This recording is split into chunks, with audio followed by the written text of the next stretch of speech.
Okay, so this is your syllabus of financial management. We have covered unit first, we have covered unit second, leverage and EBT and EPS analysis. Then we have talked about cost of capital. We have talked about capital budgeting, in which we have covered payback period, accounting rate of return, net present value, IRR, and discounted payback period. Okay, now we are moving on to working capital management. We're moving on to working capital management. And in working capital management, please pay attention to what we have to cover.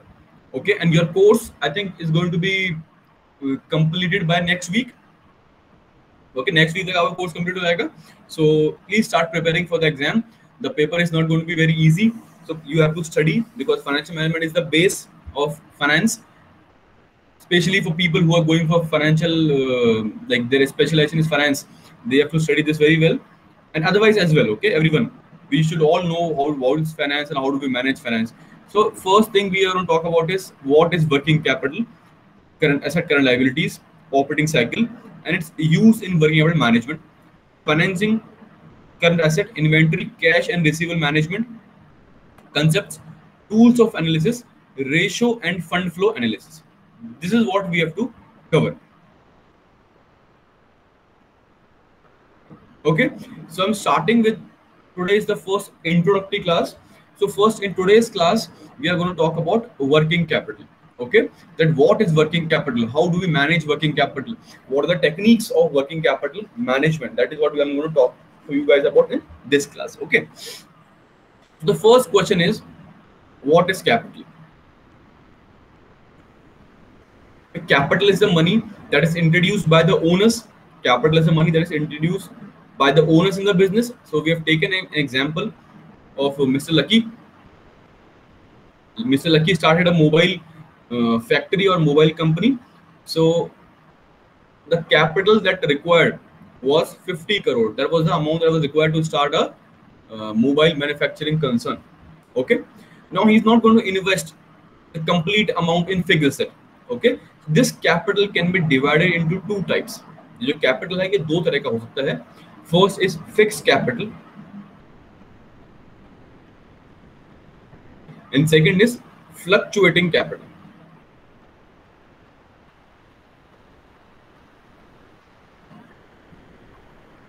Fixed capital and fluctuating capital. Now, fixed capital is used to purchase fixed asset. Fixed capital is used to purchase fixed asset, and fluctuating capital, and the other name of fluctuating capital is AKA. That means also known as working capital. Okay. So why do the company need working capital? What is the need of working capital? How do we manage working capital? What are the components of working capital is what we're going to talk about in this chapter, right? So fixed capital. So if Lucky had 50 crore rupees to start the business, 40 crore he would keep to buy the fixed asset. For example, he needs a machinery, he needs a piece of land, and some plant and machinery and everything. So for that, we are going to keep 40 crore rupees, and 10 crore rupees we are going to keep with us in our hand. Okay, that is the free cash. We are going to use that cash. We are going to use this amount for the day-to-day business operation.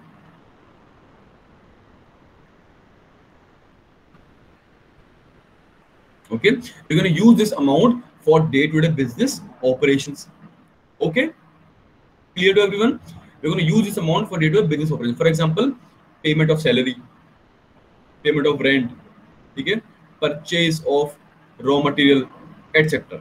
All day-to-day expenses that we are incurring, we need some cash, right? For every business, you take example of any business, there is some amount that the businessman keeps in their hand, with them at all times to meet the normal day-to-day expenses. So working capital is that part of the capital which is kept with the businessman. The businessman keeps that amount with himself to manage the day-to-day business operations. Okay. Now, the fixed asset are purchased using fixed capital. So fluctuating capital we invest in current asset, okay, and current liabilities.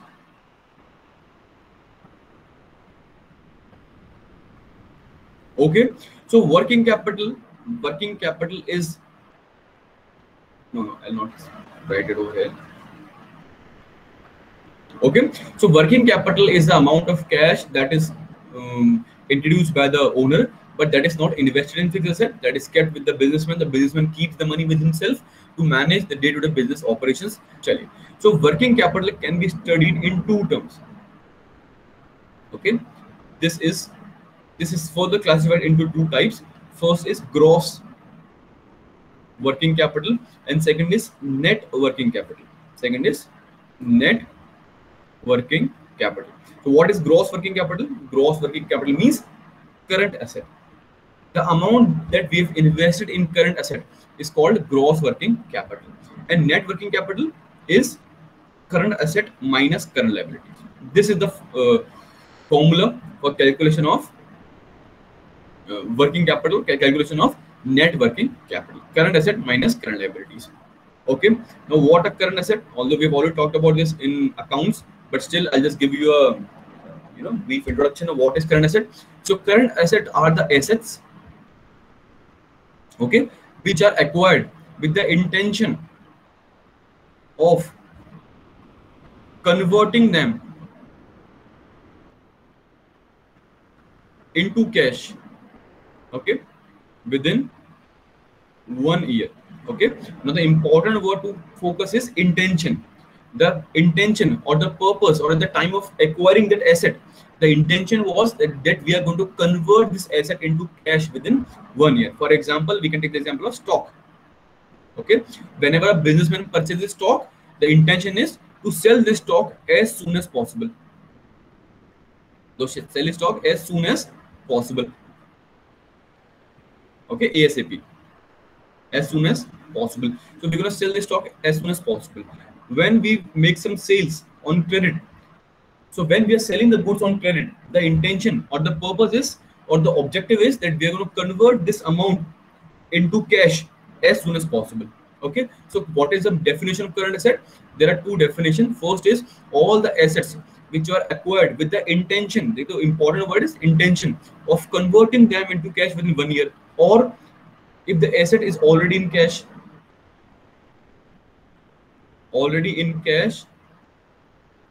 or cash equivalents.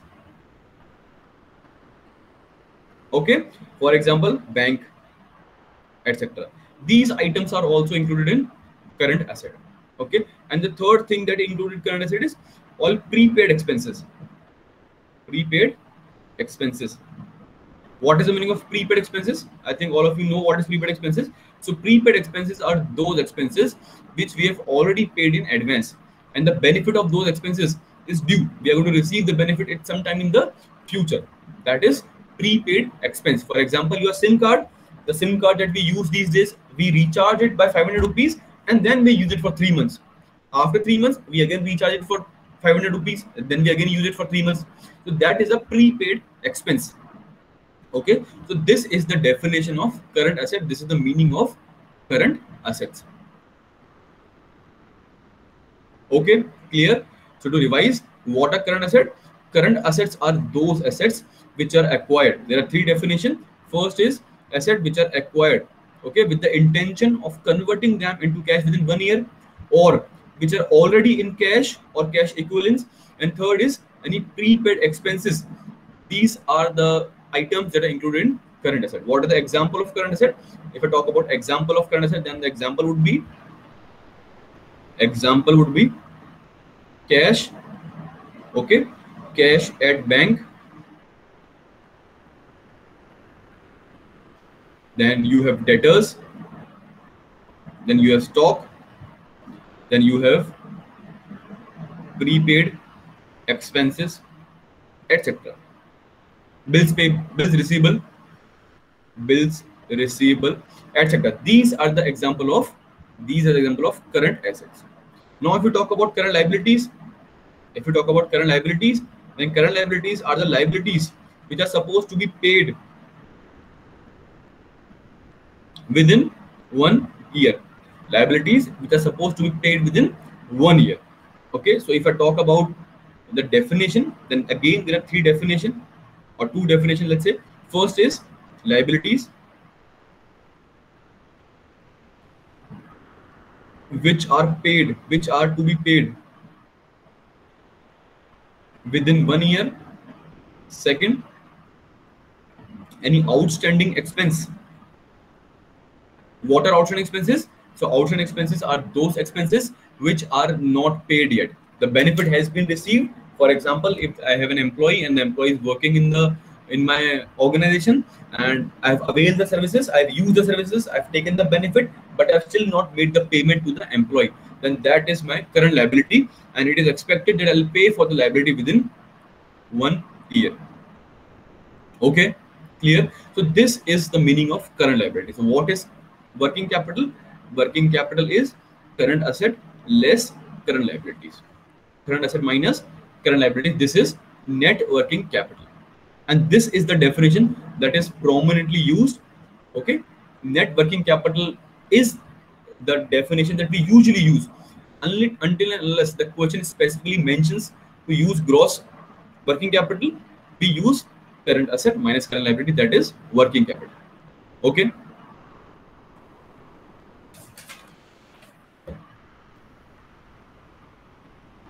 Okay. Now the question is, what is the need for working capital? What is the need for working capital? So the answer is very simple, right?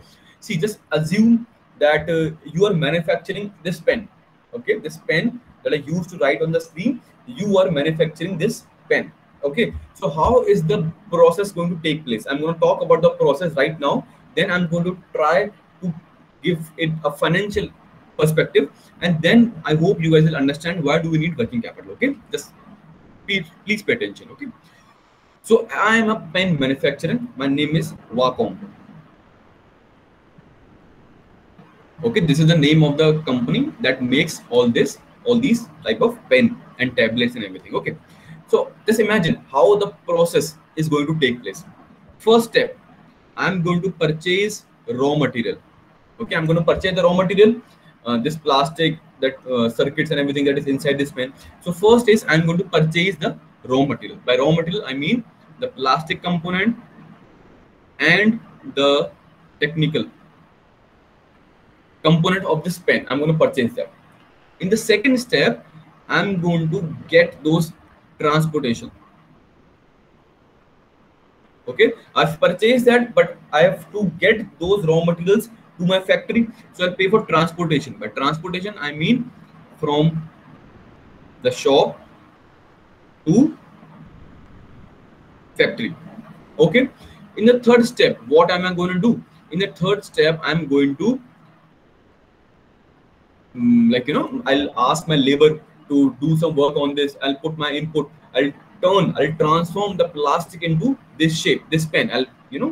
This is my input. In input, I will transform raw material into finished good. I'll transform my raw material into finished good. How will I transform the raw material into finished good? I will input some labor. Okay, some technology.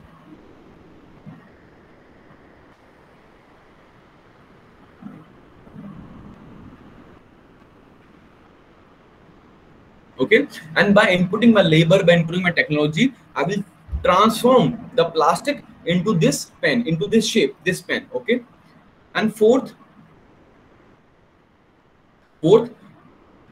my goods are ready, finished good. My goods are ready, they're finished, they're ready for sale. Okay, now I'll make the sale. Okay, now the sale can be of two types: cash sales and credit sales. Okay, if the sale is in cash, I'll receive cash. Okay, if the sale is on credit, I will receive debtor. Now I'll ask the debtors. The next step is realizing money from debtors. Okay, if my debtor period is, let's say, 2 months, debtor period is 2 months, 1 month, whatever. Okay, this is just an example. So my period is 2 months.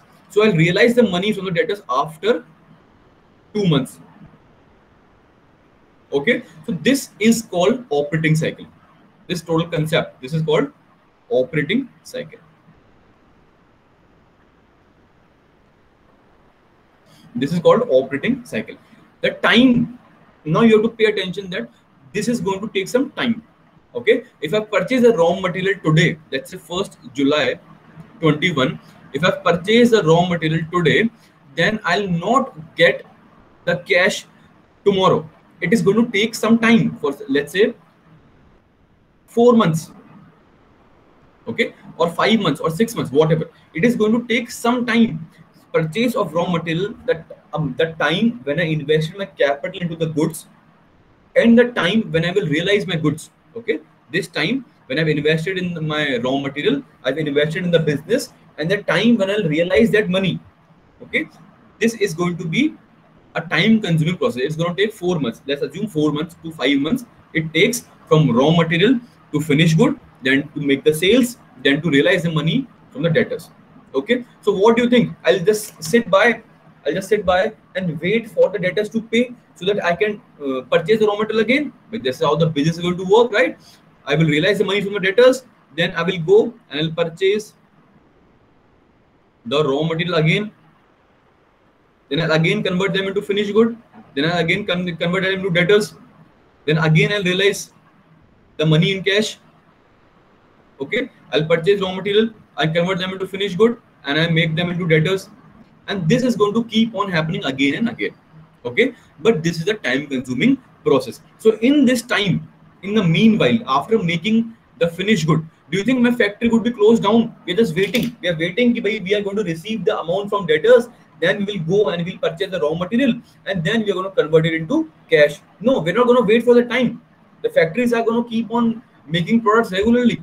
भाई बात क्या है बच्चों? बात ये है कि क्या हम इंतजार करेंगे कि भाई जब मैंने अपना पैसा लगाया और जब मैंने रॉ मटेरियल परचेज किया, उसके बाद जब रॉ मटेरियल को मैंने फिनिश गुड में कन्वर्ट किया, उसके बाद मैंने उसको सेल किया, फिर मैंने उधारी में सामान बेचा, फिर उससे मेरे को पैसा मिलेगा, तो तब तक के लिए क्या मैं इंतजार करता रहूंगा कि यार अभी तो पैसा ही नहीं है, जब पैसा आएगा तब दोबारा से रॉ मटेरियल परचेज करेंगे, फिर दोबारा से फैक्ट्री को चालू करेंगे और फिर दोबारा फिनिश गुड बनाएंगे, फिर दोबारा उसको सेल करेंगे? नहीं बेटा, हम इंतजार नहीं करेंगे, ठीक है ना? फैक्ट्री खाली थोड़ी रहेगी इतने टाइम के लिए।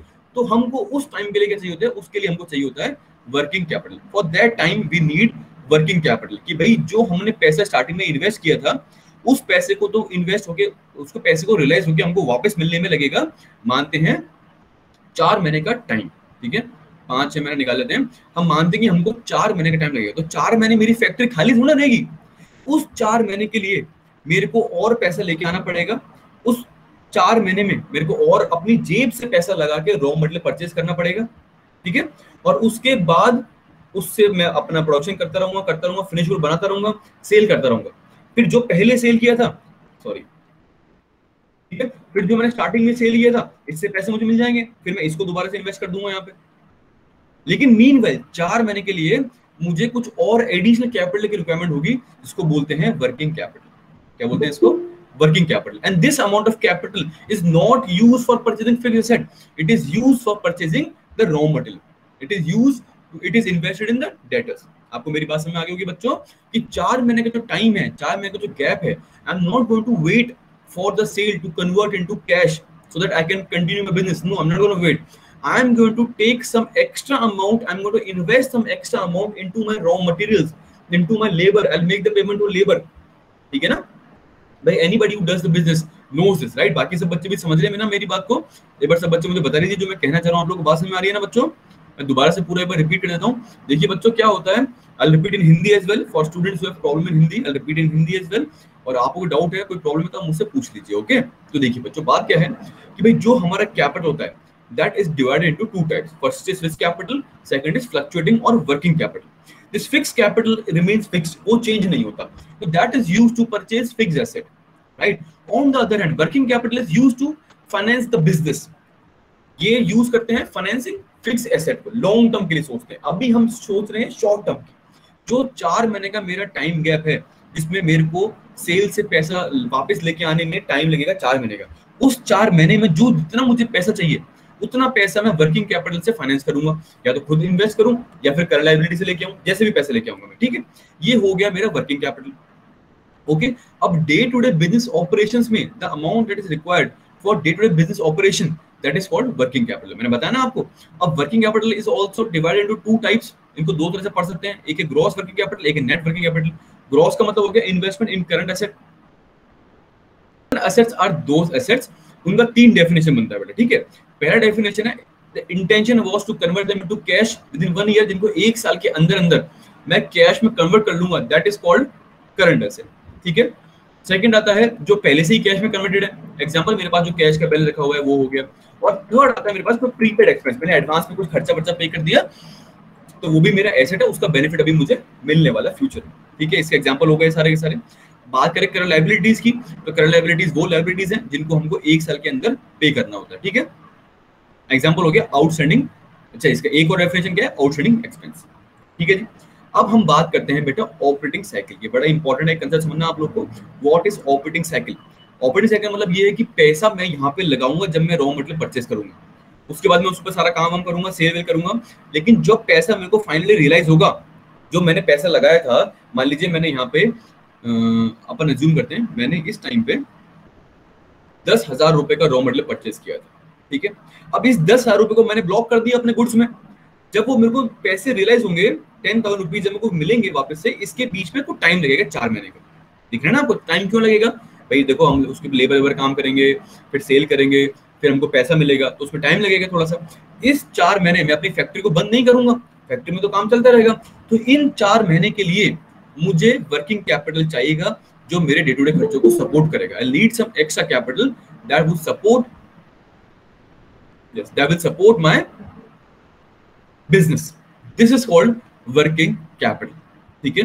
एंड फिर क्या होगा, I'll realize the money from sales, then I'll use this money to invest in raw materials again. फिर दोबारा I'll transport it to my factory again, I'll put my input, I'll put labor, I'll put my technology, and I'll use my machines, etc. Then I'll again make the sales, debtors, then I'll again realize the money from debtors. So this cycle is going to keep on repeating itself. This is called operating cycle. समझ में आपको बात? Is it clear? Yes sir, yes sir. एकदम clear, एकदम clear. ठीक है बेटा, ठीक है, okay okay.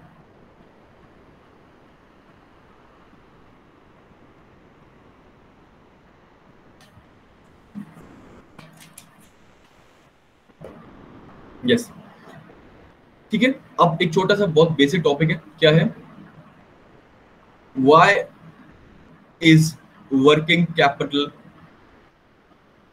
management so important?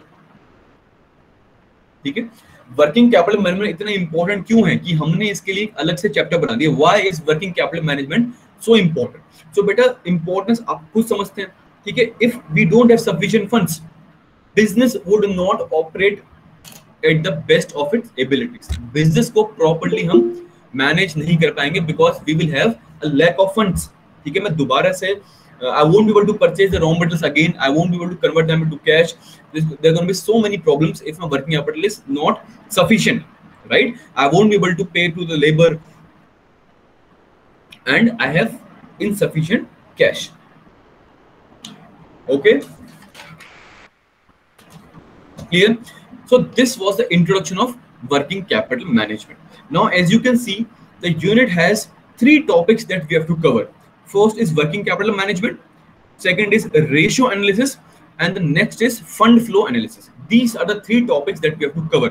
Although these 3 topics are, very vast topic in their own self, but still we have to cover these 3 topics. So first of all, I'll start with ratio analysis. Okay, this is the first topic that we'll cover. Then we will cover second topic, we'll cover working capital management, and fourth, fund flow. We'll just take a brief introduction about fund flow. We're not going to calculate fund flow in detail because fund flow is not that relevant these days. Fund flow is not that relevant in practical situation. But ratio analysis and working capital is very important.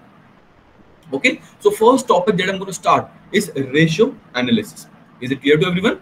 This was the introduction of working capital. Now I'm going on to ratio analysis. Okay, this ratio analysis is the same ratio analysis that we have covered in class 12th.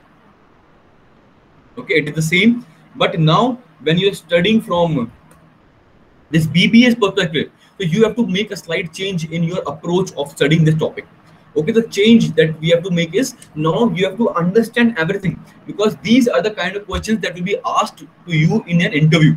right? You don't have to go for the practical part. For example, in 12th, when you were studying ratio analysis, you were like, okay, current ratio is this. Okay, so this is the formula. We'll learn the formula, we'll apply that into the question, and we'll solve the question. Okay, but when you're talking about in BBA, okay, when we're talking in BBA, you have to focus on why of the formula, so that whenever the question is asked to you in an interview, they're not going to provide you with a piece of pen and a paper. Okay, this is the question, solve it. They're going to talk to you about it, like what is data turnover ratio, what does it signify, what is the advantage, what is the disadvantage, and all those things. That is what we are going to focus on ratio analysis. Okay, so first I'm starting with the ratio analysis. Okay, so what is a ratio analysis? Ratio means comparison. Ratio means comparison. For example, there are two students. There are two students, A and B, and I tell you marks of student A is 70 and marks of student B is 90. And if I ask you, please tell me which of the following student is better, which is the better student. Okay, and by better I mean from education perspective, from class and attendance and examination perspective. I'm not talking about which is the best student. Okay, there are so many other things in a student, but I'm just purely talking from marks perspective. So which of the following student is better? Can you tell me?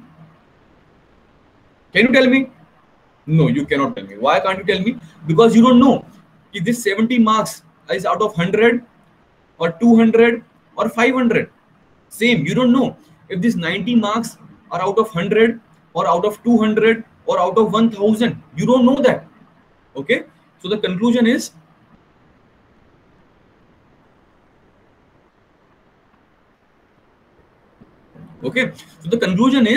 we need a base of comparison, right? And this is what ratio is.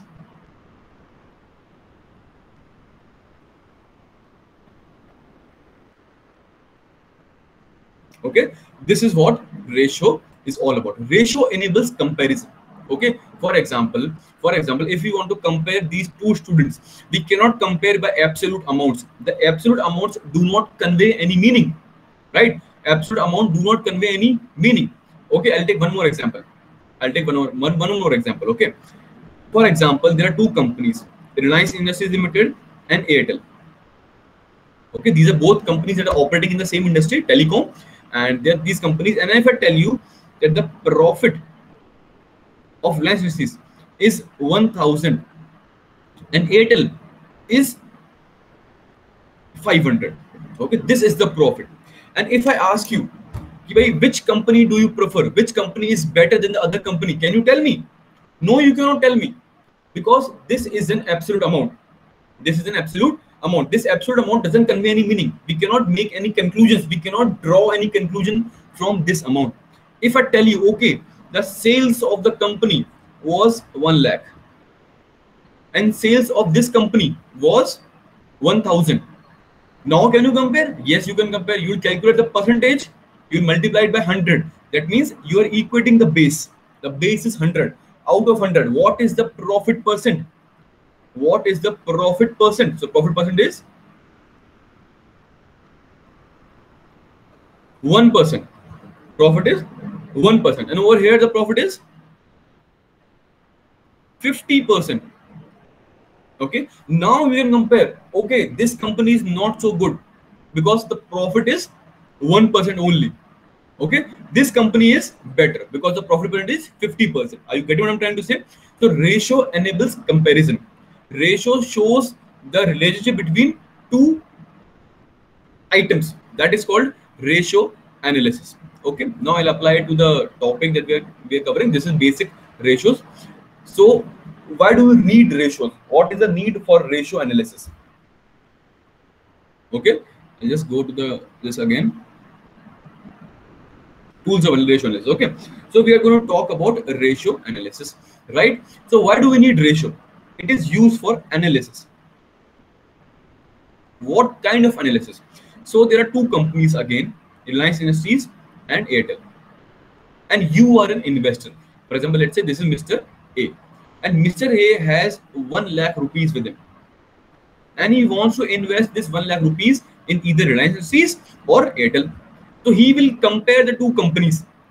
From where he will get the information to compare, he's going to go to the balance sheet and P&L of this company, and he's going to go to the balance sheet and P&L of this company, and he's going to calculate few ratios. For example, like we just calculated one ratio over here, that is what is the profit percent. Okay, if the profit percentage is like 1% and 50%, then it is clear in his mind. It is clear in his mind that if company A makes a sale, or company A, by company A I mean if Reliance Industries makes a sale of 1,000 rupees, if the sale is 1,000 rupees, then the profit would be 10 rupees. And if company B, that is Airtel, makes the sale of same amount, 1,000 rupees, then the profit would be 500. So which company would you prefer? This is 10 rupees. Okay, sorry guys, this is 10. Okay, so which company would you prefer? Sir, we'll prefer this company because the profit is so much more. Okay, is it clear to everyone? Clear? So now the ratios, or the ratio calculation, ratio analysis, it is divided into, there are various type of ratios that we calculate on the basis of the use of the ratios. Okay, the ratio is a very elaborate topic in itself, so we are not going to talk about all the ratios. Okay, we are going to talk about basic, the most important ratios. First is liquidity ratio. First is liquidity ratio. Then the second is profitability ratio. Then turnover ratio. And last is market analysis ratio. Okay, and this is long-term solvency ratio. Okay, these are the 6 topics, these are the 6 type of ratios that we'll learn how to calculate. Okay, and they're very easy. Okay, I'm very confident about teaching ratio analysis to you guys. You're going to understand each and everything. I'm going to explain each and everything in sufficient detail, and everything you'll understand. Okay, don't think we have to learn so many formulas, and how will we learn so many formulas. There's nothing you have to learn. Everything is very, very logical. Everything makes absolute sense, so you'll understand everything. We'll understand everything, and everything is going to be easy. Okay, don't be intimidated ki bhai, so many ratios, so many formulas, how are we going to learn this? No, beta, you don't have to learn anything. Okay, the first ratio that we are going to talk about is liquidity ratio. Liquidity ratio. So what is the meaning of liquidity? What is the meaning of liquidity? Liquidity Hindi mein means taralta. Okay, liquidity means taralta. So liquidity means, for example, do you have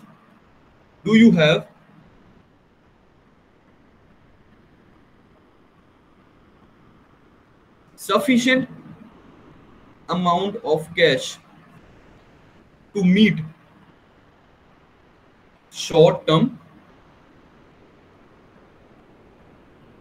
obligations? This is what this ratio is going to calculate. That do we have sufficient amount of cash to meet short-term obligation? Okay, so liquidity is short-term, and long-term solvency ratio is over here. This is different type of ratio we're going to calculate. First, we're talking about short-term obligation. If I have to make the payment of salary, if I have to make the payment of rent, do I have sufficient amount with me to make the payment of this? Okay, clear? So liquidity means what is the amount that you have with you in cash that you can use to pay your short-term liabilities, to short-term obligations. Okay, now there are basically 2 ratios that we calculate. First is current ratio, and second is liquid ratio or quick ratio or acid test ratio. Okay, there are 2 ratios that we'll calculate in liquidity ratios. The first ratio is current ratio. The formula for current ratio is current asset upon current liability. This is the formula. Now you all know the formula. Okay, but see, as a student, you might think, we have already talked about this ratios and everything in class 12th. Then why are we being taught the same thing again in BBA? Because There's a change in perspective. You have to understand. You don't have to learn the formula. You have to understand what this ratio is signifying. So this means that current asset upon current liability. What is this ratio? That this is signifying that how much, what is the amount of money that you have to meet your current liabilities. Do you have sufficient amount of current asset to meet your current liabilities? For example, let's say you have to make the payment of salary to some employee and the amount is 10,000 rupees. So are you going to go and sell your car, or are you going to sell your land worth rupees 1 crore to make the payment of salary for 10,000 rupees? No, you're not going to do that. You're going to keep some cash with yourself that is invested in current asset. Current asset, we have already talked about current asset 10 minutes ago. So those current assets, are those current assets sufficient to meet the current liabilities? Okay, so current asset means cash, bank, debtor, bills receivable, and current asset, etc. Okay, and current liabilities means bank overdraft, creditor, bills payable, etc. These are all current liabilities. Okay, so the ideal ratio, मतलब what should be the ideal ratio, कि कितना ratio होना चाहिए, कितना होना चाहिए, 2:1. This means that we should have twice the amount in current asset invested that we can use to make the payment of current liabilities. If I have to make the payment of current liability tomorrow, then do I have sufficient amount of cash to make that payment? This is the ideal ratio, 2:1. Okay, clear? This means that at any given time, if my current liabilities is 1 lakh, then my current asset should be 2 lakh. Okay, this is the ideal ratio. Now I'll ask you a question and you guys will try to answer the question. There are 3 companies, A, B, C. The current ratio of these companies, for company A, it is 1:1. For company B, it's 2:1. For company C, it is 5:1. This means, what does this mean? I'll explain it further. If current liability is 1 lakh, or let's say current liability is 10,000. Let's keep it easy. 10,000. Okay. I have 10,000 rupees in current asset to meet this current liabilities. I have 20,000 rupees to meet out this current liabilities. I have 50,000 rupees to meet out this current liabilities. So if I ask you, which of the companies is in the best position to meet its current liabilities, then you're going to say, sir, company C is in the best position because they have the largest cover. The cover is bigger than all the other companies. They have 5 times the amount they need. They need 10 lakh, sorry, they need 10,000, but they have 50,000 rupees. So they have 5 times the amount that they need. Now, if I ask you, which manager of which company is the best manager, he is the smartest manager, then you will say, the company B has the smartest manager. This manager is the best manager. This is the best. Why? Because if I, diagnose, if I, distribute, if I classify it, so you can see that the current liability and current asset is 5:1. That means my current asset, either my cash or my bank, is too much, or my debtor or bill receivable or stock is too much, right? Only then it can be 5 lakh, 50,000, right? So let's say if I have more cash than I require, that is not the ideal cash management. If you have extra cash lying around with you, then the cash is going to waste, right? Every cash, every money has some cost of capital that we all know. If you are not using that money wisely, then you are not a good manager. So you should not keep the amount of money more than you require. Okay, you should not keep the money more than you require. All right, so this is my, if the cash is too much, then that is not a good situation to be in. You should invest this cash somewhere and earn some return, right? If your debtor and stock is too much, that is also a good situation, because that means if the stock is too much, that means you have purchased stock but there is no demand in the market. Nobody is willing to purchase your stock. That is also not a good sign. If the debtor is too much, that means that you are very liberal with your debit or your debtor period. Okay, people are purchasing your goods, but they're not paying you the amount. That is also not good. So we should try to make sure that the ratio is always 2:1. This is the best ratio. This is what we should aim for. Okay, guys, is it clear to everyone?